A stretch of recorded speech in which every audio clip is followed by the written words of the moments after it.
बिस्मिल्लाहिर्रहमानिर्रहीम। अस्सलाम वालेकुम। A1 टीवी के साथ मैं हूँ पलवशा इकबाल। नजर डालते हैं हेडलाइंस पर। अक़वाम मुत्तहिदा की सलामती कौंसिल ने गज़ा जंग में वक़फ़े की करारदाद मंजूर कर ली। इंसानी हमदर्दी की बुनियाद पर जंग में वक़फ़े की करारदाद के हक़ में 12 वोट पड़े। अमरीका, बरतानिया और रूस वोटिंग के दौरान गैर हाजिर रहे।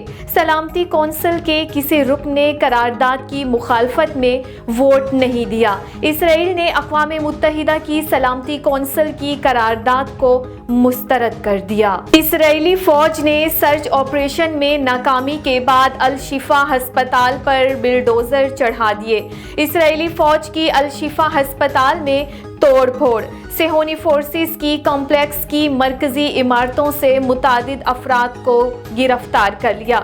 हमास के मुताबिक इसराइल को अल शिफा हस्पताल की तलाशी के दौरान कोई असलहा मिला, ना ही कोई जंगजू। इसराइली फौज ने दावा किया था कि अल शिफा हस्पताल हमास का मरकजी ऑपरेशंस हेडक्वार्टर है। इसराइली फौज के हमले में हस्पताल का ICU तबाह, 40 मरीज शहीद हो गए। पेट्रोल 2 रुपये 4 पैसे और हाई स्पीड डीजल 6 रुपये 47 पैसे फी लीटर सस्ता।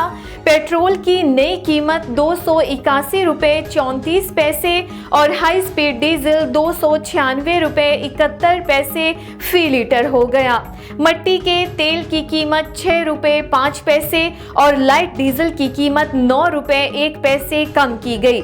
आइंदा 15 रोज के लिए नई पेट्रोलियम कीमतों का इतलाक हो गया। SIFC की एपेक्स कमेटी का अहम इजलास आज होगा। इजलास की सदारत निगरान वजीर आजम अनवारुल हक काकड़ करेंगे। इजलास में आर्मी चीफ, कमेटी अरकान, वुज़रा और मुतालिका अफसरान शरीक होंगे। इजलास में सरमायाकारी समेत मौशी मामलात पर गौर होगा। और पाकिस्तान और IMF के दरमियान स्टाफ लेवल मुआहिदा हो गया। पाकिस्तान के लिए $70 करोड़ की दूसरी किस्त जारी करने की सिफारिश। IMF एग्जीक्यूटिव बोर्ड से कर्ज की आइंदा माह मंजूरी का इम्कान। IMF के एलामिये में कहा गया कि दोस्त मुमालिक के ताउन से पाकिस्तान में माशी इस्तेहकाम आ रहा है। बजट पर अमल दरामद से पॉलिसियों में तसलसल आया। बिजली के नुकसानात कम करने के लिए इक़दामात किए गए। बिजली और गैस निर्खों में बरवक्त एडजस्टमेंट हुई। हेडलाइंस आपने जानी। A1 टीवी के न्यूज़ स्टूडियो से फिलवक्त इतना ही। मज़ीद खबरों और अपडेट से बाखबर रहने के लिए देखते रहिए A1 टीवी। A1 टीवी, सब पे नजर, अंदर की खबर।